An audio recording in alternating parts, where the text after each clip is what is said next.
He leapt onto the coffin, claws scraping against the polished wood, as mourners gasped and soldiers froze in horror. This was no accident, and deep down, everyone knew it. Under the gray, weeping sky, the German shepherd's howl cut through the funeral dirge like a blade, raw and furious, demanding something no one dared to face. They thought he was just a dog mourning his fallen master. They were wrong. What he had found buried inside that casket would shatter everything. Honor, memory, history itself. But no one, not even the highest ranks, was ready to listen. Not yet. As silence fell heavy over the cemetery, one truth loomed larger than all the flags and folded prayers. Sometimes the only one left to uncover justice is the one who cannot speak.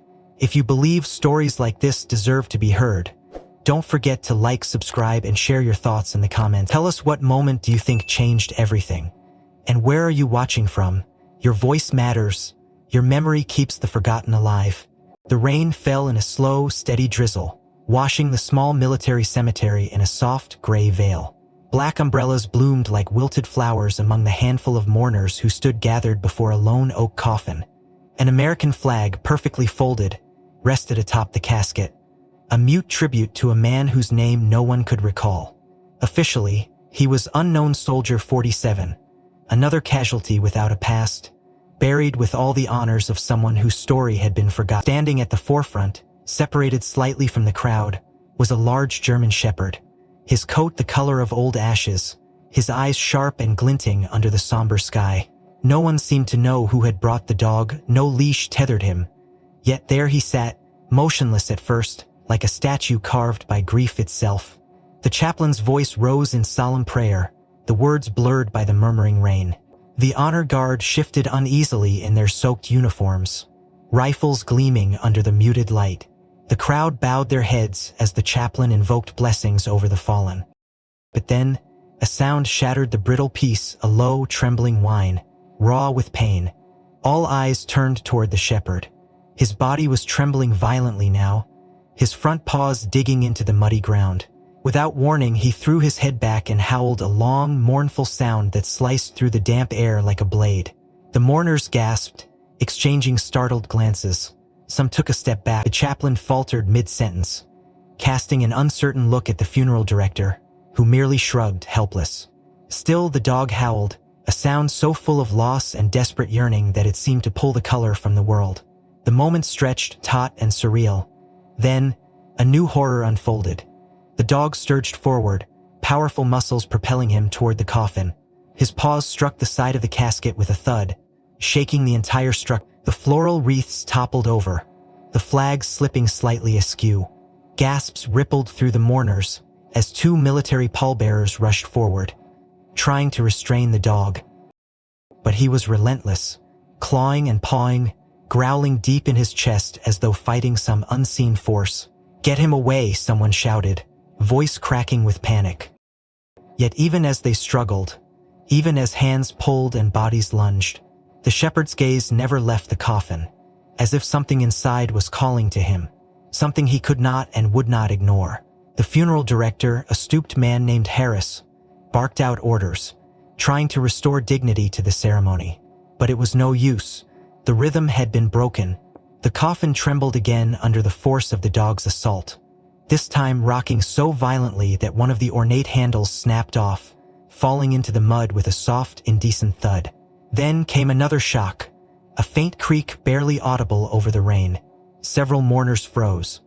Detective Samuel Hayes, standing near the rear, stiffened. His instincts, honed over 2 decades in law enforcement, prickled with unease. Coffins didn't creak. Not like that, not after being sealed by professionals. He stepped forward, brushing past the stunned chaplain. "Wait," he said sharply, voice cutting through the chaos. "Everybody step back." The honor guard hesitated but obeyed. The shepherd, sensing the shift, stopped struggling. He backed away a few steps, his hackles raised, his body vibrating with tension. Silence fell once more, heavier and more brittle than before. Samuel crouched low beside the casket, running his fingers along the seal. It looked pristine, but something was wrong. The faintest gap appeared near the broken handle, barely noticeable unless you were looking for it. Rainwater seeped into the crack, darkening the polished wood. The detective glanced at the dog, who stared back at him with an intensity that sent a cold shiver down Samuel's spine. It wasn't fear in the animal's eyes, it was urgency. Desperation. Samuel stood up, brushing the mud from his hands. "I want this coffin opened," he announced, his voice brooking no argument. The funeral director sputtered a protest, but the detective fixed him with a hard glare. Reluctantly, Harris nodded to the pallbearers. They retrieved tools from the maintenance shed, and within minutes, the seals were carefully pried apart. The mourners held their breath, huddled together like sheep sensing a wolf in the mist.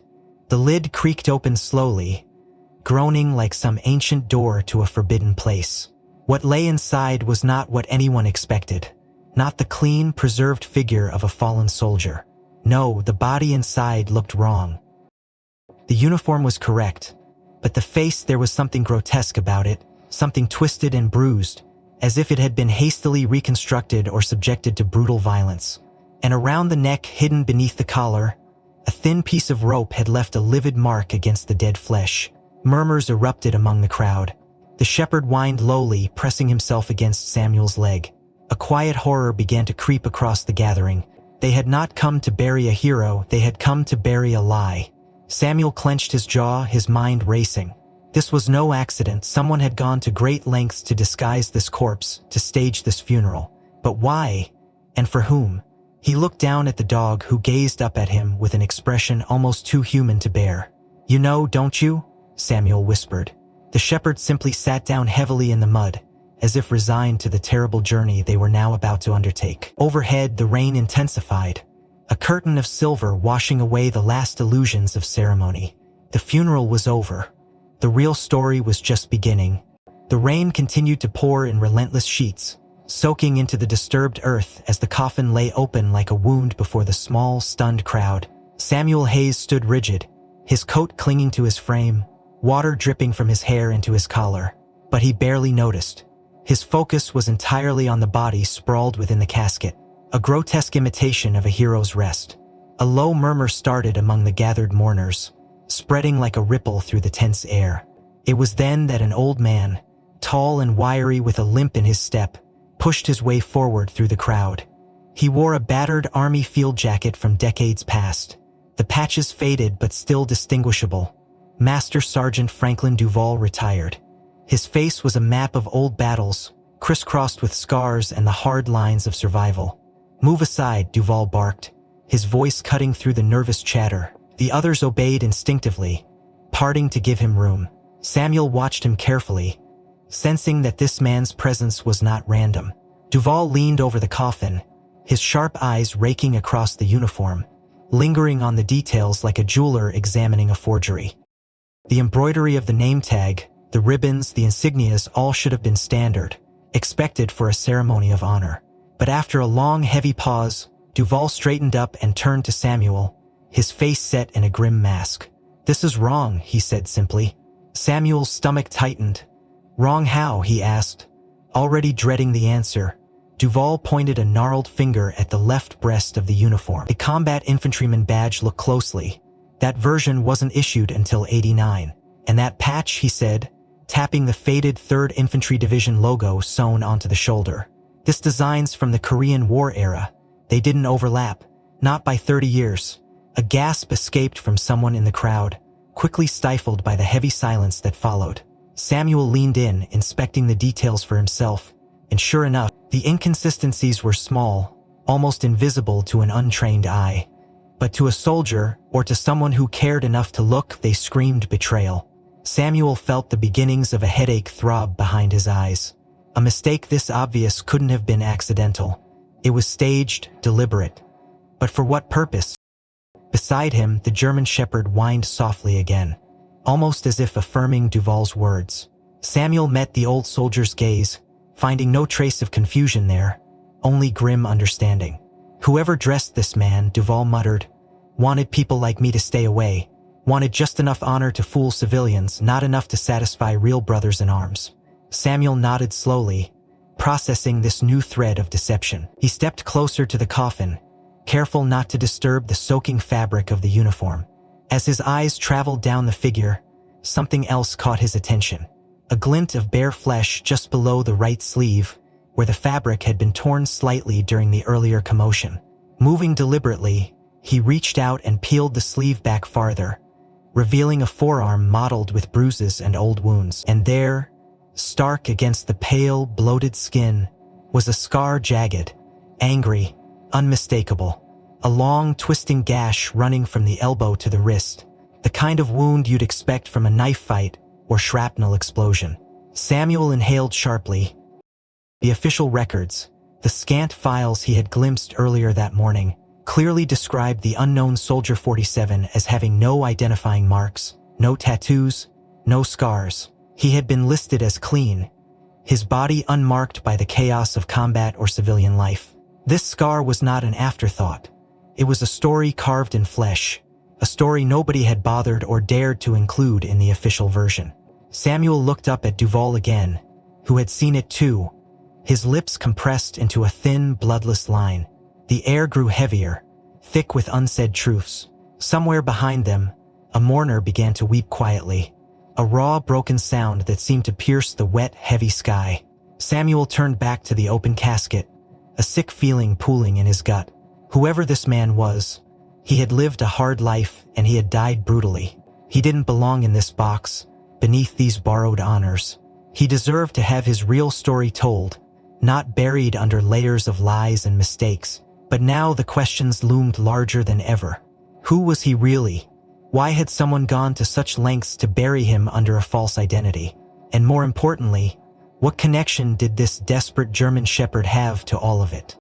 Samuel looked down at the dog, who was still sitting faithfully at the foot of the coffin, staring not at the body, but at something beyond it, as if seeing a memory only he could understand. Lightning flashed in the distance, briefly illuminating the jagged edges of the scene, the broken coffin, the drenched mourners, the scarred corpse. In that stark moment, Samuel knew that the answers would not come easily. He would have to follow the shepherd's lead.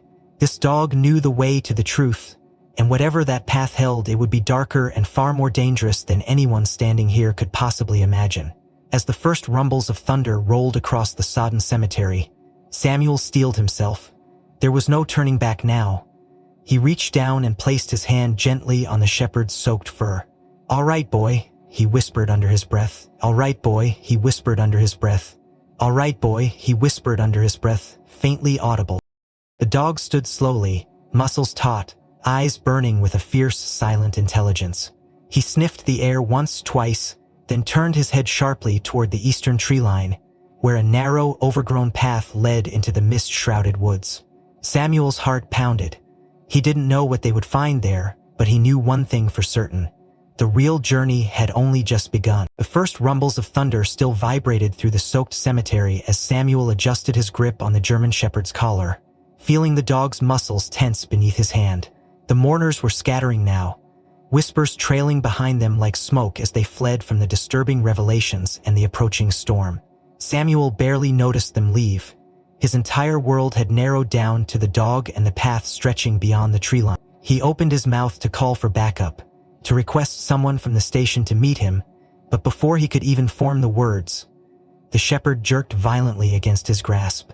The leather leash snapped with a sharp, sickening crack, the tension too great to withstand. Samuel stumbled backward, mud splashing up his legs as the dog took off in a blur of soaked fur and desperate energy. Samuel shouted hoarsely, but the shepherd didn't slow, didn't hesitate.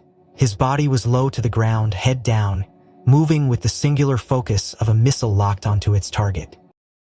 Samuel cursed under his breath, wiped rain from his eyes and charged after him, boots slipping and squelching in the muck. The path was nearly invisible at first, swallowed by the overgrowth, but the shepherd found it as if by instinct, his paws hammering the wet earth with unerring precision. Branches lashed against Samuel's face, tangling his clothes, but he refused to fall behind. Something deep inside him, a detective's sixth sense, a soldier's old intuition, whispered that whatever waited at the end of this chase mattered more than anything else he had ever pursued. After what felt like an endless stretch of crashing through the underbrush, Samuel's earpiece buzzed to life. "Detective Hayes, come in." The voice crackled. It was dispatch, strained and distant over the interference. Samuel slapped the receiver pinned inside his jacket. "Go ahead," he panted. "Sir, we've been trying to reach you." The shepherd, it has an active GPS implant. Just flagged it when it broke perimeter. We have a ping on his location. Samuel's mind raced. Where? He barked. The dispatcher hesitated, as if reading the coordinates twice to be sure. It's not within city limits, sir. It's about 30 miles north, near an abandoned village called Red Hollow. Not listed anywhere in the dog's paperwork. Samuel felt a chill slide down his spine that had nothing to do with the rain. Red Hollow. He had heard of it once, whispered about in the older precinct files. An old mining settlement that had dried up decades ago, left to rot and vanish under ivy and dust. Send me the coordinates, he ordered, voice sharp. His phone buzzed almost immediately with a new notification, the map displaying a single red dot blinking in the midst of blank forested wilderness. Samuel pushed himself harder, crashing through a final curtain of trees and emerging onto a narrow gravel service road, cracked and nearly devoured by nature. The shepherd was already there, standing sentinel at the far end of the road, facing east toward a horizon hidden in mist. He turned his head slightly, making sure Samuel was following, then resumed his relentless pace, his mind racing faster than his feet. How the hell did a military companion dog, supposedly assigned to some nameless casualty, have a GPS record tied to a ghost village no one remembered? The inconsistencies were piling up faster than he could unpack them. Samuel glanced again at the map on his phone, the tiny red dot moving steadily as he matched the shepherd's path. No deviations, no second guesses. The dog knew exactly where he was going. The rain finally began to let up, replaced by a clinging fog that seemed to swallow sound. Samuel could hear nothing but his own breath and the rhythmic squelch of his boot. He stole a glance at the shepherd, marveling again at the grim determination radiating from the animal. It wasn't mere instinct, Samuel realized with a growing sense of awe. This was memory, purpose. They climbed a low ridge, the mist parting briefly to reveal a stretch of broken road ahead, lined with skeletal remnants of old wooden fences. Beyond them, a few sagging rooftops poked through the haze like the backs of long-dead beasts. Red Hollow. The dog halted at the edge of the ridge, ears pricked, tail rigid behind him. Samuel slowed, wiping a sleeve across his face. He inhaled the sharp, metallic scent of wet earth and old decay, senses flaring. Here, in this forgotten place, lay answers buried deeper than any grave. His phone buzzed again. Another update. GPS confirmed they had reached the perimeter of Red Hollow. He checked the timestamp and location once more, frowning. It didn't add up. The records for the shepherd listed him as part of a canine therapy program, assigned to comfort veterans suffering PTSD at a rehabilitation center hundreds of miles south.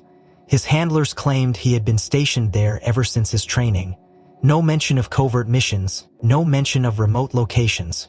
No mention of anything that could explain how he instinctively found his way to a village that officially didn't exist anymore. Samuel's mind spun with the implications. Someone had lied. Someone had gone to great lengths to bury this dog's real history, just like they had buried the truth about the body in that coffin. He crouched down slowly, careful not to spook the shepherd, and spoke in a low, steady voice. "You've been here before, haven't you?"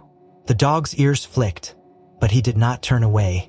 Instead, he took a step forward, then paused, glancing back once with an unmistakable look of expectation.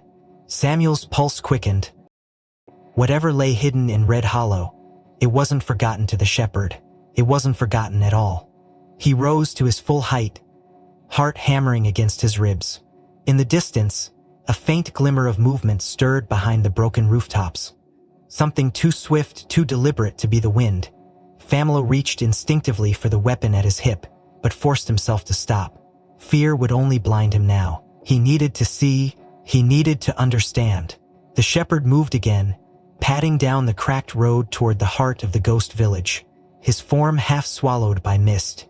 Samuel followed, stepping into the jaws of Red Hollow without a backward glance, unaware that even now, hidden eyes were already watching, already waiting.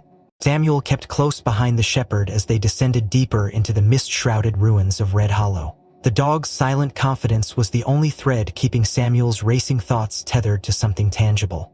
The skeletal remains of buildings loomed on either side, their collapsed roofs and rotting frames casting eerie shadows in the low, creeping fog. Somewhere far off, a crow cawed, the sound ragged and lonely in the wet, heavy air. Samuel knew he couldn't explore the village properly on foot. The storm clouds thickening overhead, the distance they had already traveled, it would be reckless. He needed backup. He needed wheels. He pulled out his radio, voice steady despite the tension curling inside him. "Dispatch, this is Hayes. I need a transport team at my coordinates ASAP. Bring off-road vehicles. Red Hollow's perimeter is compromised but passable if we're careful." Repeat, Red Hollow perimeter passable. Bring full kit. Caddick answered him first, then a crackled acknowledgement. "Copy that, detective. Team en route. It'll take 30 minutes. Samuel exhaled slowly, his breath misting in the chill, his fingers clenching tighter around the radio. He turned to the shepherd, who was sniffing along the broken fence posts with wary precision, every movement sharp and deliberate. "Not long now, buddy," Samuel muttered. True to their word, within 30 minutes, 2 dark SUVs and a blacked-out SWAT van crunched into view, tires throwing up sprays of gravel as they skidded to a stop. Captain Larasahi, tactical team lead, climbed out first, her frame taut and purposeful, scanning the ruins with a professional's eye. "You sure about this, Hayes?" she called, her voice low but firm. Samuel nodded grimly. "Positive. There's something here, something the dog remembers." Laura's gaze flicked toward the shepherd, who had now planted himself at the center of the road like a sentinel. She gave a short, approving nod and waved her team forward. Engines idled, radios buzzed with status updates, weapons were checked and rechecked. The group advanced cautiously, the vehicles weaving slowly down the shattered roadway, headlights slicing through the thickening fog. And that was when the first glitch happened. Samuel noticed it almost immediately, the subtle dimming of the dashboard lights inside the lead SUV, a flicker, then another. The headlights pulsed weakly like a dying heartbeat. Laura barked a command over the comms. "Check your systems, stay alert." Moments later, the radios erupted into garbled static, loud enough to make everyone flinch. Then, cutting through the distortion, came a low, guttural noise, not a voice, not music, but something darker. A rumble deep and primal, like an animal's growl stretched through broken speakers. Samuel's skin crawled as he yanked the earpiece from his head. Across the convoy, others did the same, exchanging wide-eyed glances filled with unspoken fear. "What the hell was that?" one of the SWAT officers muttered. Samuel didn't answer. His attention was locked on the shepherd, who stood frozen, staring ahead with every muscle coiled like a drawn bow. The convoy pressed on, tension thick enough to taste another quarter-mile, and the road narrowed brutally, the crumbled remains of old brick walls hemming them in on either side. Up ahead, the way was almost completely blocked. A wall of fallen timbers and rusted scrap had collapsed across the route, forming a tangled, impassable barrier. The SUVs and the SWAT van ground to a halt, engines idling uncertainly. Laura climbed halfway out of her window, surveying the obstruction with narrowed eyes. "We can't clear that without heavy equipment," she announced, frustration threading her voice. Samuel stepped forward, squinting into the mist. His gaze fell upon a gap at the far right side of the blockade, narrow, but just barely wide enough for something smaller to squeeze through. His heart skipped, parked awkwardly against the remains of an old garage, as if abandoned mid-escape, was a battered, mud-caked Jeep. Army surplus, olive drab, its hood rusted through in places, tires sagging but miraculously intact. It was like a relic conjured straight from the past, waiting. Samuel's instincts screamed at him that this wasn't coincidence. Nothing about this day had been coincidence. He jogged toward the Jeep, brushing aside vines and broken boards. The keys were still dangling from the ignition, corroded but there. He twisted them experimentally. The engine coughed once, twice, then rumbled to life with a protesting growl that settled into a low, steady idle. Laura jogged up beside him, eyebrows raised. "You planning on taking that death trap?" She opened her mouth to argue, then closed it, nodding tightly. "Take Peterson with you," she said, jerking a thumb toward a stocky SWAT member already loading up his rifle. "And take the shepherd."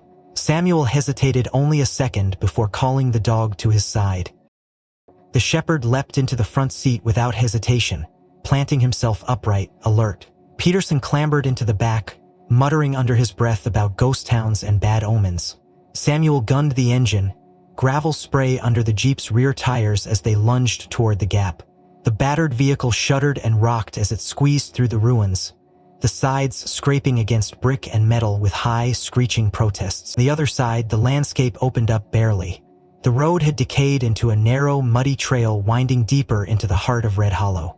The fog thickened, swallowing them whole.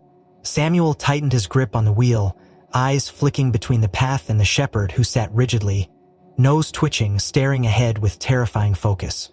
Behind them, the rest of the team was left stranded, their silhouettes swallowed by mist and distance. Samuel pressed the gas harder, the Jeep bouncing violently over potholes and roots, the storm thickening overhead until even the faint glimmer of day began to fade. In the distance, a single light flickered once, far beyond the trees. Not the electric glare of headlights. Something older, something hungrier. The Jeep rattled and groaned as Samuel wrestled it down the muddy trail, the mist curling tighter around them like ghostly fingers. Every turn of the wheels seemed to drag them deeper into a world that time had abandoned. The shepherd remained motionless beside him, eyes locked forward, ears rigid. Peterson muttered under his breath, the words half prayer, half curse. The headlights barely penetrated the gloom, revealing little more than splintered fence posts, shattered windows, and roofs caved in like broken backs. Red Hollow had been dead for a long time. Samuel could feel it, the emptiness clinging to the bones of the village, the silent scream of a place that had forgotten how to breathe. The Jeep crested a shallow rise and lurched to a stop. Before them stretched the main street, or what remained of it. A warped wooden sign dangled from one rusted hinge. Welcome to Red Hollow. The letters were barely legible beneath a shroud of moss and grime. Samuel sat still for a moment, heart pounding in the hush, the engine ticking as it cooled. There was no movement, no voices, only the occasional groan of wind against crumbling structures.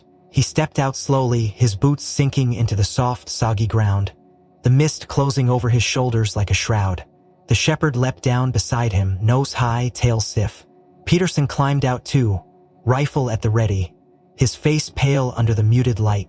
It's a ghost town, Peterson whispered. Samuel didn't respond. He was staring at the crooked line of houses, noticing something that didn't fit the script of abandonment. There, near the far end of the street, a thin column of smoke spiraled upward from one of the chimneys, curling into the mist.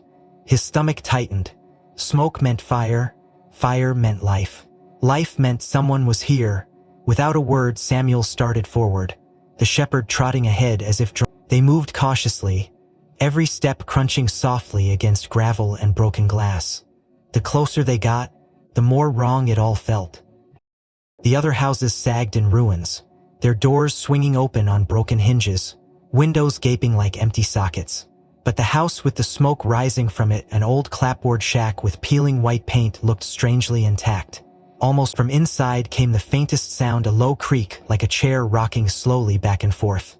Samuel exchanged a glance with Peterson, then with the shepherd, who stood bristling at the door but made no move to bark or charge. Samuel knocked once, twice.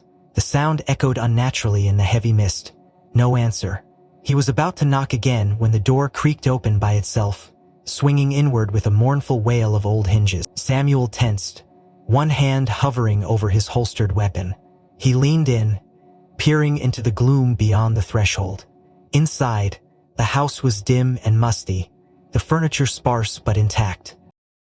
In the center of the room, beside a low burning fireplace, sat an old woman in a rocking chair, her thin frame swathed in layers of patchwork quilts.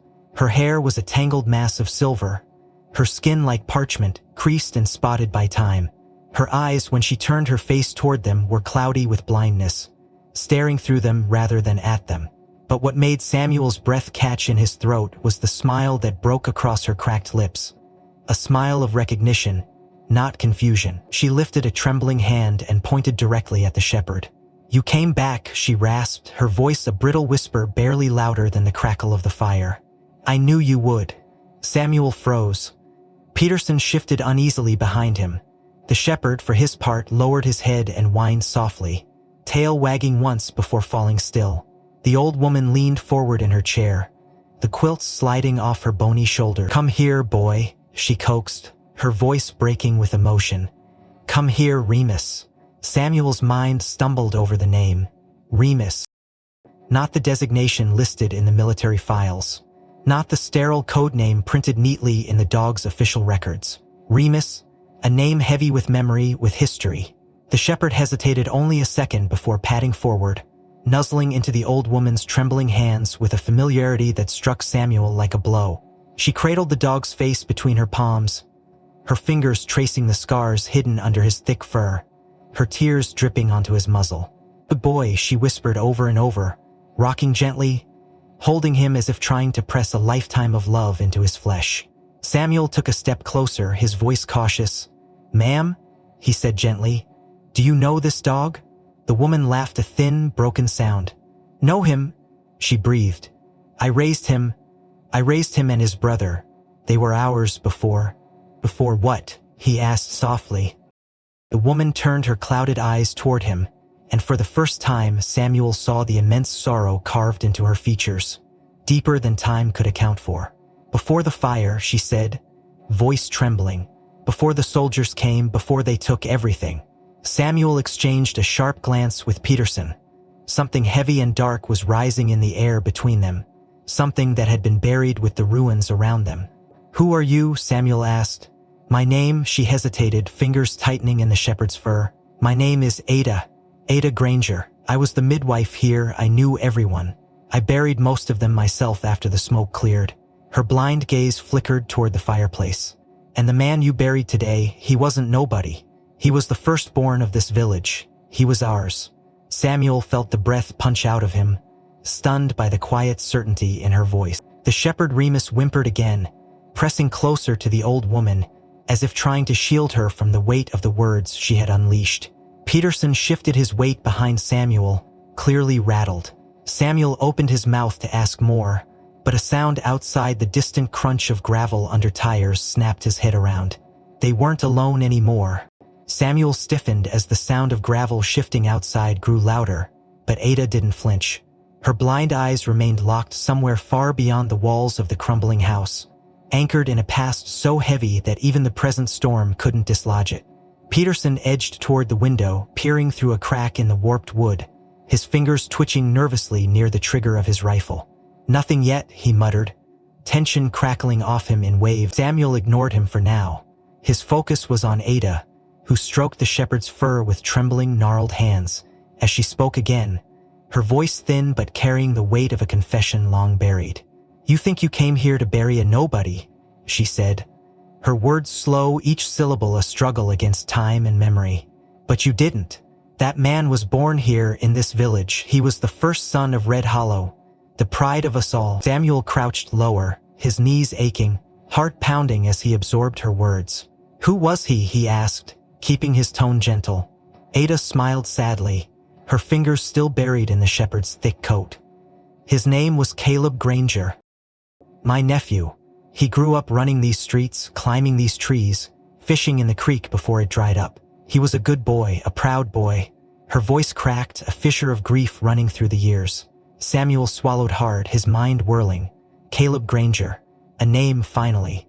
A person where before there had only been a blank. Why? Samuel hesitated, the pieces beginning to shift uneasily inside him. Why didn't anyone know? Why was he listed as unknown? Ada's hands tightened, her knuckles whitening. She rocked forward slightly, as if needing the momentum to carry the truth from her chest. "Because he chose it," she whispered. "He chose to disappear." Samuel blinked. Peterson turned from the window, frowning. "Disappear?" Samuel prompted. Ada nodded, a slow, mournful dip of her head. "During the war," she said, "soldiers came here, not ours, not the ones you— mercenaries, deserters. Men twisted by blood and power. They wanted something hidden here, gold, artifacts, I don't know. When they didn't find it, they blamed us for hiding it. They made us pay." Her voice faltered, and for a moment, the only sound was the faint crackle of the dying fire. Samuel leaned closer, feeling the suffocating gravity of what was coming. "They lined up the menfolk," Ada continued. "The strong ones first. Caleb tried to talk them down, tried to reason. He was just a boy, barely 20, but he stood between them and the ones they wanted to hurt. They beat him near to death for it." She stopped rocking, her hands clutching the shepherd tighter. "That night, while the others screamed and the houses burned, Caleb crawled back, He told me he had a plan, told me it was the only way to save the rest of us. Samuel found himself holding his breath. What did he do? He asked, voice barely above a whisper. Ada's sightless eyes glistened with tears. He made them believe he was dead, she said. One of the soldiers, a drunk, a brute, bragged about killing Caleb. Caleb used that. He spread the rumor, made it fact. He disappeared into the woods, into the fog, and let them think they'd won. Her hands shook violently now, but she refused to stop. He stayed gone for years, long after the soldiers left, long after the village rebuilt what little it could. Caleb gave up his name, his life, everything, all so no one would ever come looking for him or for us. Samuel felt the full weight of it then, the reason for the empty streets, the shattered buildings, the hollowed-out hearts. Red Hollow hadn't just been forgotten. It had been sacrificed, buried under the ashes of its own survival. Caleb Granger had been the architect of that sacrifice. Why now? Samuel asked, voice rough. Why did he come back? Why did he die alone? Ada stroked the shepherd's muzzle tenderly. Because time catches everything, she murmured. Even ghosts. Caleb was tired, sick maybe. He wanted to come home, to be buried with his people. Even if none of us were left to remember him. Paterson shifted beside Samuel, uncomfortable with the raw grief filling the room. The military files, Samuel said slowly, connecting dots that had long been scattered. They were fake. They assigned him a false identity. No one ever meant for him to be found. Ada nodded once. A fragile, deliberate motion. Because some truths are too heavy for the world to carry, she whispered. It was easier to let him vanish again, as if he never existed. Safer for everyone.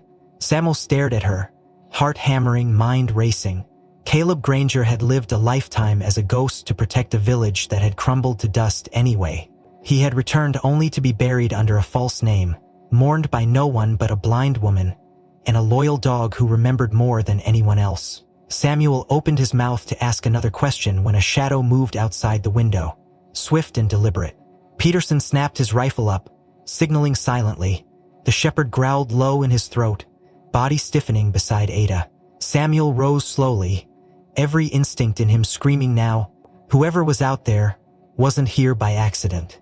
Someone had followed them into Red Hollow, and they weren't coming to pay respects. Samuel rose from his crotch in one smooth motion, every nerve lit with raw electricity. The shepherd bristled at his side, a low, guttural growl vibrating in his chest, not from fear but from the pure instinct of a protector who knew the difference between friend and predator. Peterson flattened against the wall, his rifle trained on the broken window. Outside, the mist moved strangely, less like weather and more like something alive. Stay with her, Samuel whispered to Peterson, nodding toward Ada, who sat rigid in her chair, hands gripping the shepherd's thick ruff as if anchoring herself to the present. Peterson nodded tightly, positioning himself between the old woman and the door. Samuel moved silently across the room, flattening against the frame, his ears straining for sound beyond the rush of blood in his own head. Another shadow flickered past the window, closer this time, more deliberate. Samuel reached for his sidearm, cold metal pressing comfortingly into his palm. He waited, muscles coiled, every sense stretched taut. The door swung open with a sharp creak. For a frozen heartbeat, nothing happened. Then a figure stepped inside, slow and measured, hands raised in a mock gesture of peace. It was Officer Randall McCoy, one of the junior members of the transport team, barely a few years on the force, baby-faced under his tactical gear. Samuel's gut twisted in something was wrong. Randall's eyes flicked to Ada, then to the shepherd, and Samuel caught it, the microsecond of recognition, of calculation. Samuel leveled his gun at the young officer without hesitation. Drop your weapon, he barked. Randall froze, mouth opening and closing like a landed fish. Easy, detective, he stammered. It's just me, backup, right? You called for backup? You didn't come with the backup. Who sent you? Randall hesitated, too long, too obviously. Peterson's rifle crept higher, his knuckles whitening on the stock. The shepherd's growl deepened, a rumble vibrating through the floorboards. Randall's face twisted, and for a split second, Samuel saw the real man lurking beneath the uniform.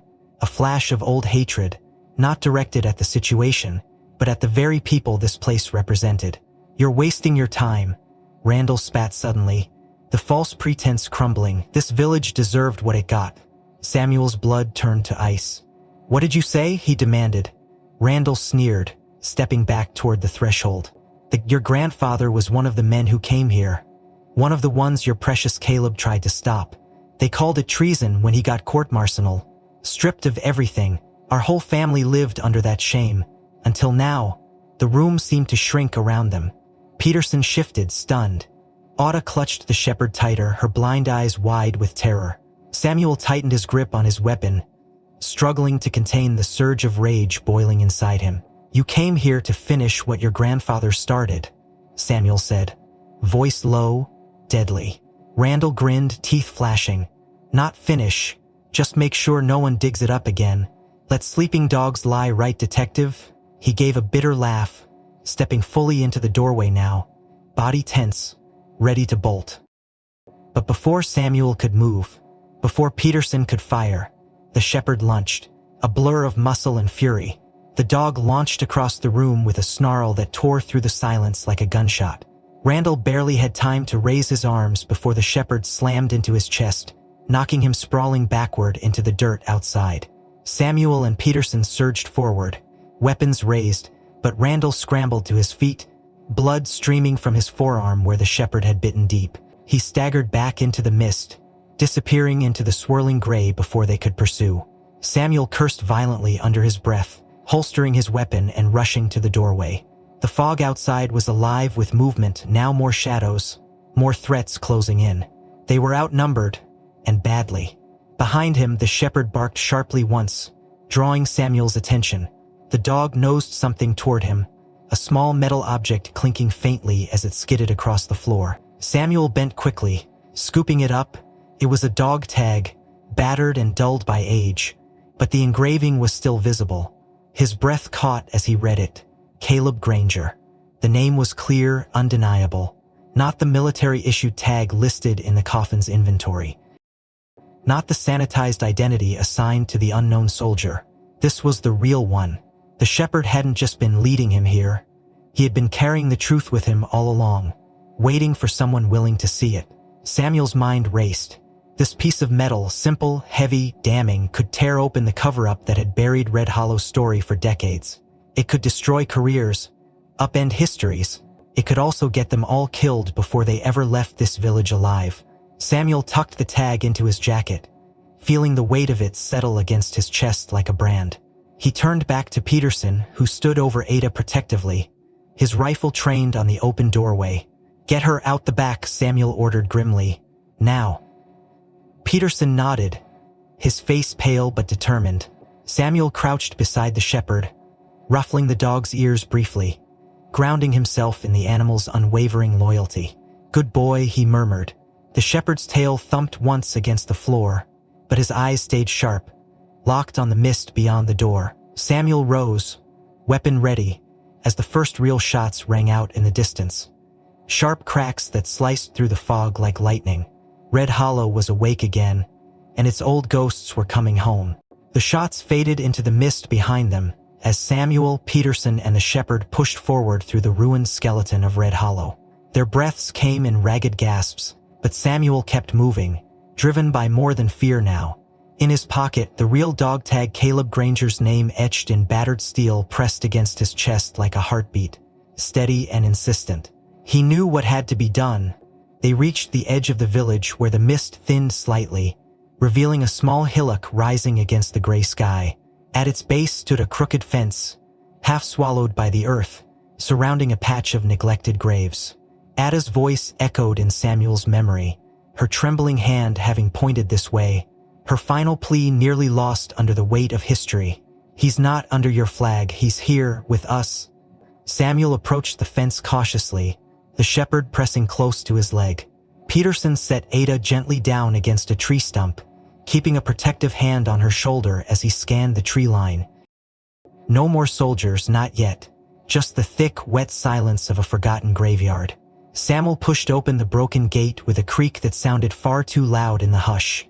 Row after row of crude markers leaned drunkenly in the soft earth, names weathered away by time and rain.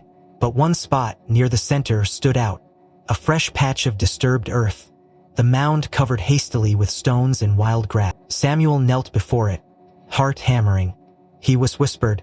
Peterson joined him, wordlessly unslinging a small entrenching tool from his belt. They worked quickly, methodically, hands slick with mud, the shepherd pacing in tight circles, whining low in his throat. The first clink of metal against wood made Samuel's breath catch. They cleared away more dirt, revealing a rough wooden box. Not a regulation casket, but something handmade, desperate. Samuel hesitated only a second before prying it open with the edge of his shovel. Inside, wrapped in a tattered wool blanket, lay a skeleton. The bones were yellowed but intact, the skull resting in quiet dignity atop folded arms.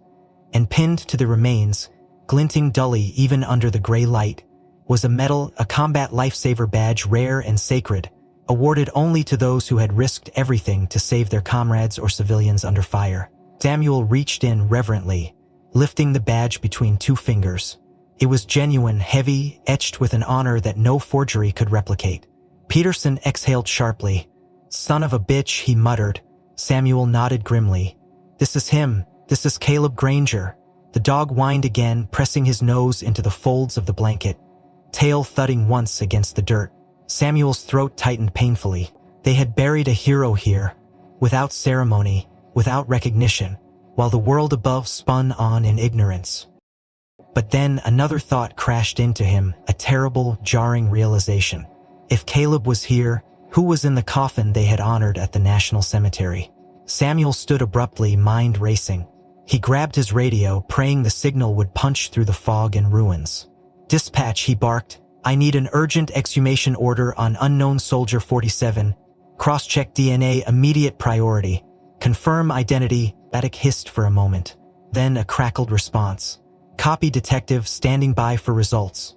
Minutes dragged by, each second heavier than the last.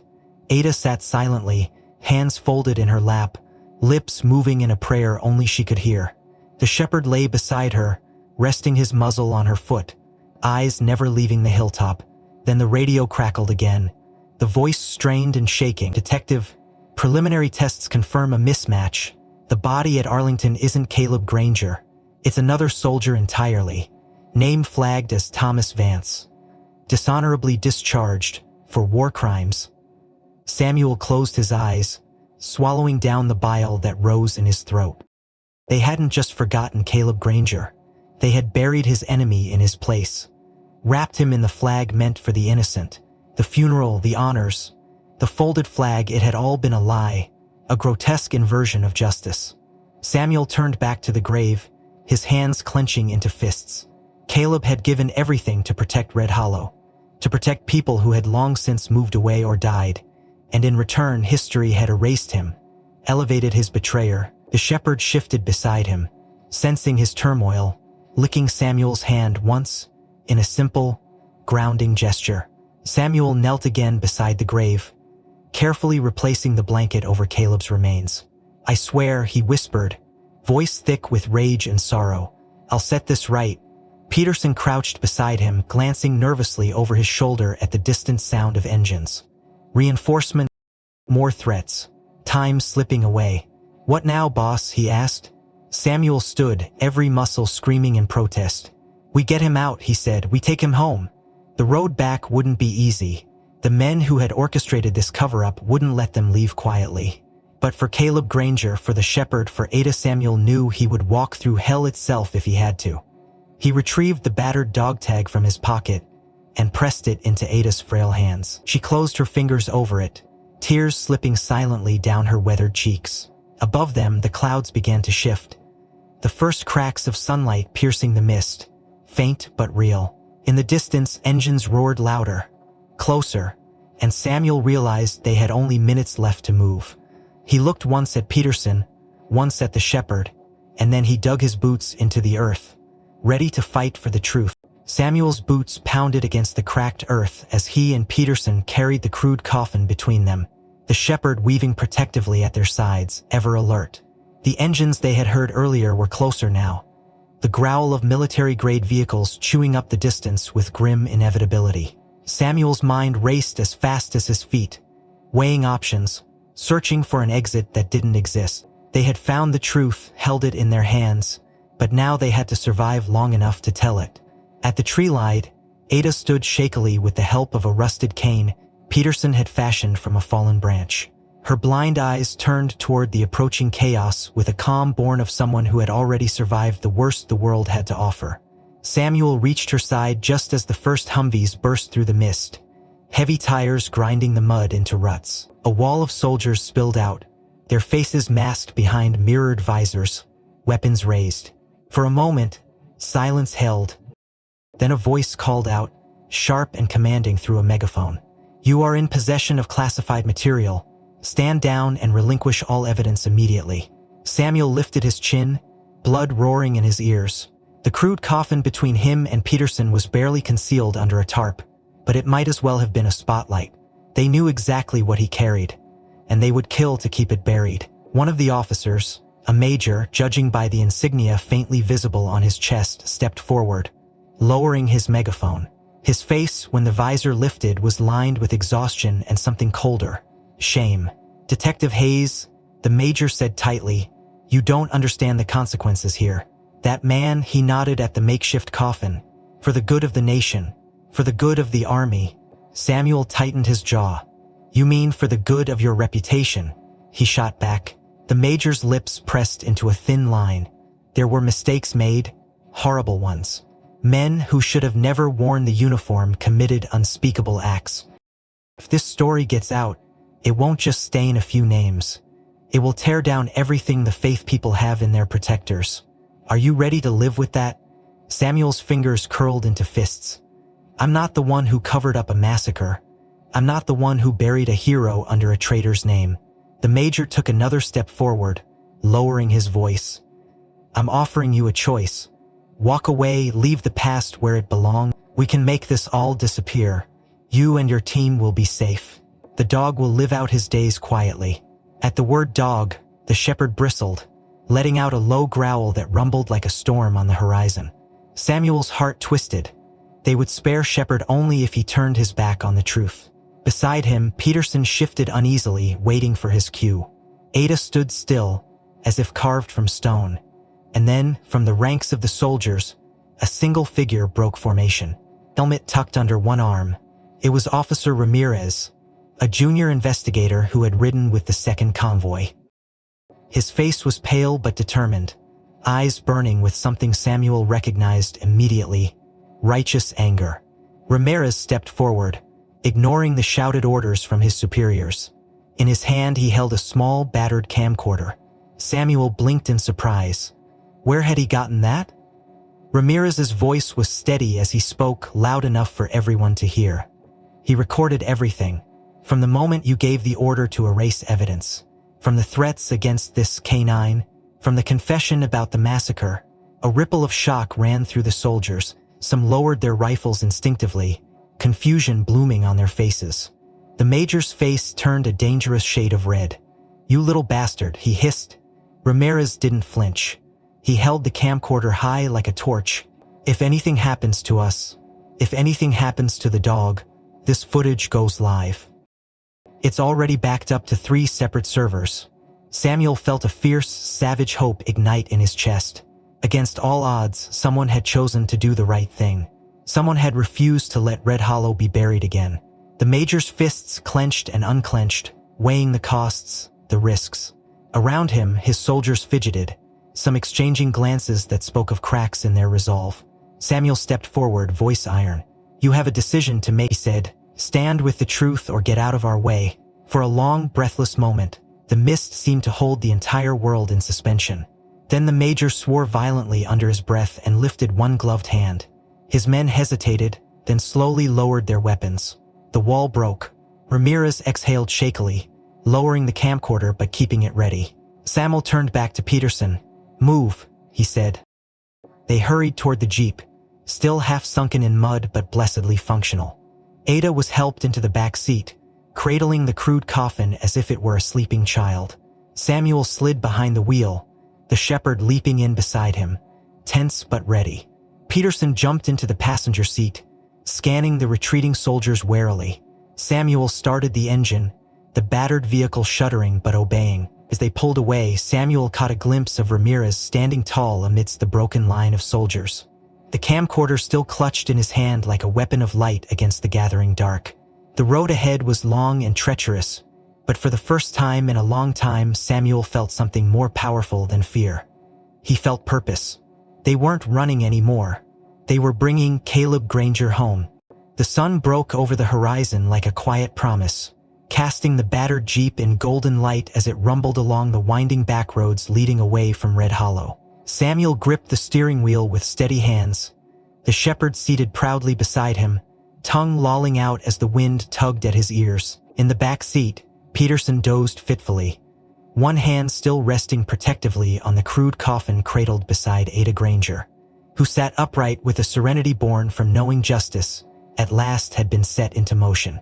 The journey back was long but unchallenged. No blacked-out Humvees, no masked soldiers, no more ambushes lurking in the mist. Only the endless hum of tires against asphalt and the slow, healing breath of a country that had almost forgotten the cost of its peace. Word of what happened at Red Hollow spread faster than anyone could have predicted. Ramirez's footage, raw and unfiltered, went viral within hours after being uploaded, reaching millions who watched in stunned silence as the story of Caleb Granger, the sacrifice of an entire village, and the cover-up spanning decades was finally unveiled. Public outcry was swift and merciless. Congressional hearings were launched, medals awarded to dishonorable men were revoked. New inquiries tore through layers of bureaucracy that had hidden the rot beneath polished uniforms and polished speeches. But more than retribution, there was a hunger for redemption, for amends, for remembrance. And so, 2 weeks later, Samuel found himself standing once again on the soil of Red Hollow. Not the abandoned, ruined village they had first stumbled into, but a place reborn through grief and honor. The government, under the relentless gaze of the public and the stubborn persistence of those who refused to let the truth die, had authorized a full memorial to be constructed, not just for Caleb Granger, but for all the souls who had lived, fought, and quietly perished in the shadow. The memorial was simple, elegant, and heartbreakingly beautiful. At the center stood a black granite statue of a young man in battered fatigues, one arm raised as if shielding others behind him, the other hand resting on the head of a German shepherd at his side. At the base of the statue, etched into the stone with unflinching finality, were the words, "To those who gave everything without asking anything in return, Red Hollow remembers." The day of the dedication ceremony, the rebuilt clearing was filled with faces, some weathered by time, some young and solemn, many with tears shining in their eyes. Veterans stood in full dress, saluting stiffly as the national anthem played. Families who had never known Red Hollow but now claimed its history as part of their own, watched with hands pressed over their hearts. And standing proudly among them, wearing a custom-fitted black vest stitched with a new insignia, was Shepherd. Samuel stood beside him, one hand resting lightly on the dog's broad back, pride and sorrow warring equally inside him. As the crowd quieted, a decorated general approached the small podium set before the statue. His voice carried clear and steady across the field. "Today, we not only honor the memory of a forgotten hero, Caleb Granger, and the village that bore him, but we also recognize the service of another warrior, one who never wore human rank but whose loyalty, courage, and refusal to abandon the truth brought us all here." He turned slightly, gesturing toward Shepherd. "It is my great privilege to award this Medal of Honor for exceptional service to Remus, the German shepherd whose bravery reopened a chapter of our history long buried and long denied." A ripple of emotion swept through the gathered crowd. Samuel knelt beside Shepherd, whispering in the dog's ear as an aide stepped forward with a specially designed medal fitted to a deep blue ribbon. Shepherd sat tall and still as the medal was draped around his neck, his dark eyes shining with understanding far beyond that of a simple animal. The crowd erupted into applause, but Samuel barely heard it. He was staring at the memorial, at the engraved name Caleb Granger, and feeling, for the first time in too long, a sliver of peace slide into the ragged spaces inside him. After the ceremony, as the sun dipped low and painted the sky in bruised purples and golds, Samuel wandered the grounds with Ada beside him, her hand resting lightly on his arm. "He's home now," she said simply, turning her blind eyes toward the statue. Samuel swallowed the lump in his throat and nodded, though she couldn't see it. "He always was," he said. Shepard padded silently ahead of them, nose lifted to the breeze, tail swinging with lazy contentment. Around them, families placed flowers at the foot of the monument. Children traced the engraved names with small, reverent fingers. Veterans saluted with trembling hands. And all across the field, laughter mixed with tears, life mixing with memory, weaving a tapestry that no lie, no conspiracy, no passage of time could ever undo. As twilight deepened, Samuel found himself standing alone before Caleb's grave. Freshly dug, freshly honored, a simple American flag planted firmly in the soft earth. He knelt, resting a hand against the cool granite, and closed his eyes. "We remembered," he whispered. "We came back for you." The shepherd sat beside him, silent and steady as the stars began to prick through the darkening sky. Tomorrow would come with its own battles, its own compromises, its own bruises. But tonight, Red Hollow was whole again, and somewhere Samuel hoped Caleb Granger was finally at peace. If this story moved you, if the truth behind Red Hollow stirred something deep within your heart, don't forget to like this video and subscribe for more untold tales that deserve to be remembered. Which moment struck you the most? The silent loyalty of Shepard, the final return of Caleb Granger, or the unveiling of Red Hollow's forgotten legacy? And where in the world are you watching from? Tell us in the comments below. Your voice keeps these stories alive,